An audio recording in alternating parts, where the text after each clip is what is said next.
Bueno, seguimos aquí en La Mano Limpia hablando de los últimos acontecimientos con relación a la muerte del fiscal Nisman. Se une ahora a esta charla, tenemos vía telefónica desde Buenos Aires, Argentina, al abogado constitucionalista Daniel Sapsay. ¿Qué tal? Muy buenas noches y gracias por acompañarnos.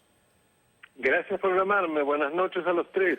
Y siguen aquí en la mesa de trabajo, por supuesto, Mercedes Martí y Diego Molinari, que estaban ya en el segmento anterior. Quisiera, doctor Sapsay, desde el punto de vista suyo, desde el punto de vista legal, mucha gente se pregunta qué pasa con esas pruebas, qué pasa con ese equipo de trabajo, esos fiscales, los fiscales que durante tiempo estuvieron trabajando con el doctor Nisman. ¿Toda esta causa va a continuar? ¿Se va a presentar la queja, la denuncia en contra de la presidenta Cristina Fernández de Kirchner y también contra el canciller?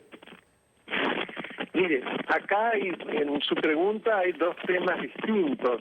Uno es la causa madre, que es la causa de la dilucidación del atentado terrible contra la Mutual Judía, la AMIA, y el otro es la causa que se basa en la denuncia que hizo el doctor Nisman antes de morir, relacionado con un supuesto encubrimiento de parte de la Presidenta de la Nación, de su canciller, de otros funcionarios y también de otras personas vinculadas al gobierno, de resultas de la firma del memo en enero de 2013 entre la Argentina y la República de Irán. Lo que se está tratando precisamente es un clamor de todos lados, la sociedad está muy conmocionada, es que precisamente se preserve el equipo de trabajo del doctor Nisman, se continúen las investigaciones y se den todas las garantías de que esto sea así. Lo que ocurre es que cuesta creer que realmente esto esté garantizado, en la medida de que se trata de una grave denuncia que afecta a lo más alto del poder, y que los pasos que se dieron después de la denuncia desde el poder no iban en el sentido de resguardar la vida del fiscal, sino todo lo contrario. Creo que hemos hablado sobre distintas personas directamente relacionadas con este caso y la investigación. Quiero que usted nos ilustre un poco, doctor Sapsay, con relación a quién es para aquí en Estados Unidos, los que no lo conocemos, nos explique quién es Estiuso y cuál es su papel en todo este caso. Bueno, el agente de inteligencia Jaime Estiuso, llamado Jaime, era hasta hace muy pocos días, es decir, hasta hace un poco más de un mes, el director de la inteligencia de la Secretaría de Inteligencia de la Nación.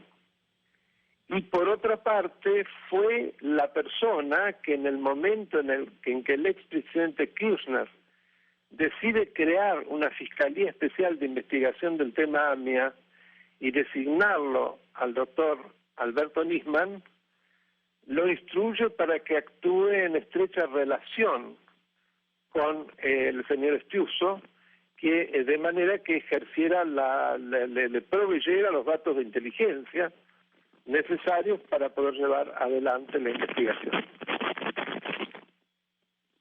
Recordemos también que este señor Estiuso fue denunciado por el primer ministro de Justicia que tuvo el expresidente Kirchner, el doctor Gustavo Vélez, y que eso le costó que se lo removiera del cargo y que además hasta el día de hoy se transformara prácticamente en un paria. Él tuvo que dejar el país, no conseguía trabajo y regresó hace muy poco y tiene todavía una causa en su contra precisamente por haber revelado la identidad de esta persona y haber considerado que era un elemento que había que sacar de los servicios de inteligencia porque se prestaba para distintos tipos de operaciones políticas en lugar de actuar en aras de la seguridad nacional. Le agradezco mucho, doctor, el que haya estado con nosotros y toda esa información. Ahí tenían el abogado constitucionalista Daniel Sapsay, que nos acompañaba vía telefónica desde Buenos Aires, Argentina. Les pedimos disculpas, la comunicación no estaba muy clara. Regreso con ustedes aquí en la mesa. Y el tema de las escuchas telefónicas, el informe, esas pruebas están presuntamente resguardadas. ¿Quién asume ahora la investigación? ¿Qué pasa con el grupo de fiscales? Hoy empezaron a conocerse parte de las escuchas. En algún medio de comunicación independiente se publicaron y seguramente vamos a tener muchas más en los próximos días. Todos estamos esperando que las pruebas se resguarden y conocerlas, y conocer las escuchas y el contenido que confirma esta denuncia que con lujo de detalles iba a ser en el Congreso Nisman, si estuviese vivo, que justamente ahí está el fondo de la cuestión, ¿no?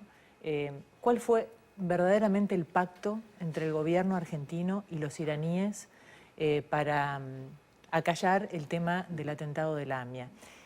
¿Qué hubo de intercambio? ¿Realmente fue un intercambio comercial de granos y energía o hubo otras cosas que se pactaron? Eso es lo que todos queremos saber, ¿no? Yo vi una entrevista de Nisman del miércoles de la semana pasada, creo que fue, en la que él habla del intercambio, pero además de eso dice que había un factor geopolítico muy importante en todo esto que para mí es trascendental en toda esta discusión.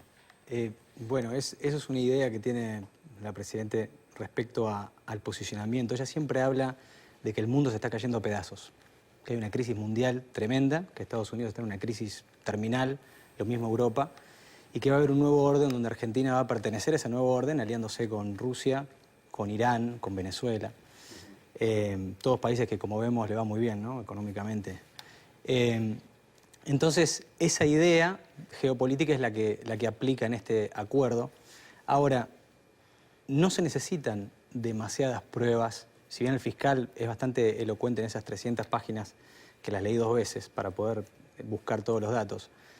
Yo creo que el hecho de lo que pasó demuestra, el hecho de lo que sucedió realmente, un acuerdo que se sacó a los tirones, de apuro, con muchas críticas, que terminó en un juzgado siendo declarado inconstitucional.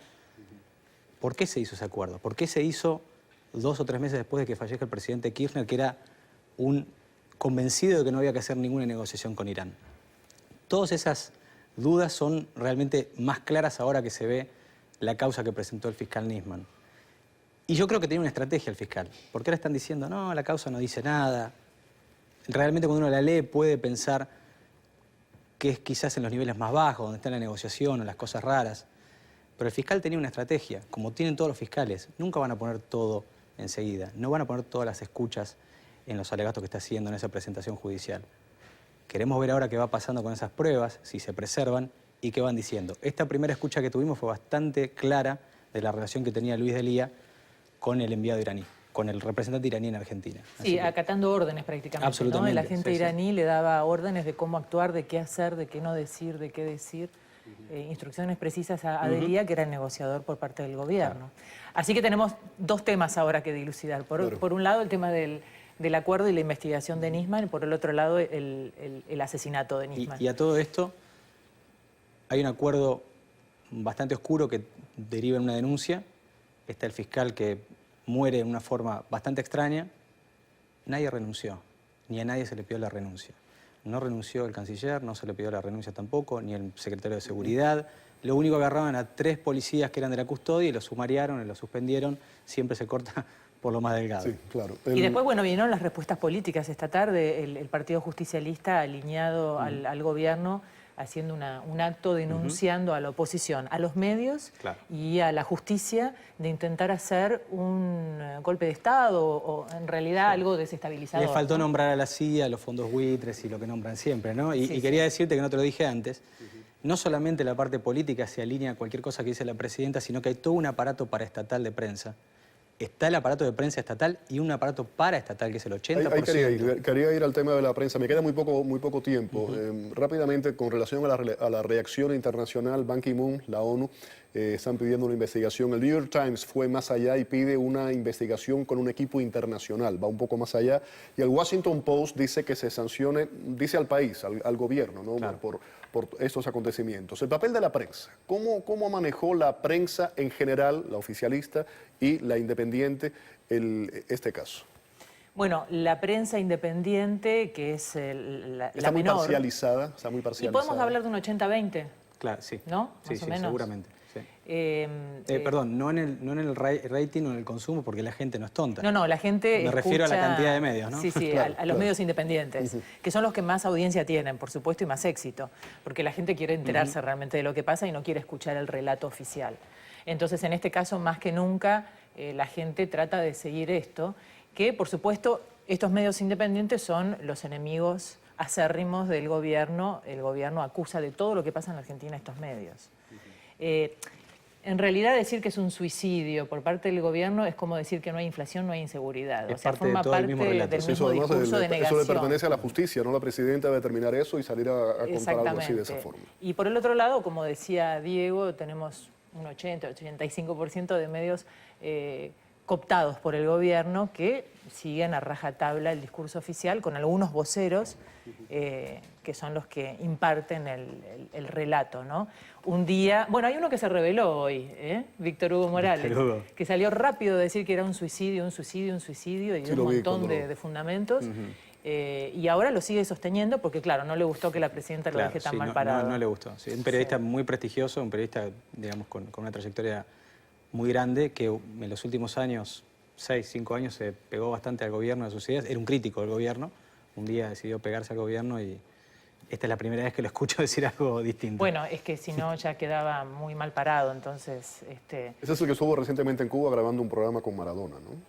Sí, él es muy Televisión. cercano a Diego Maradona y él, su origen fue relator deportivo, ¿no? O sea, que era popular también por eso. Pero un hombre muy leído, muy inteligente, sí.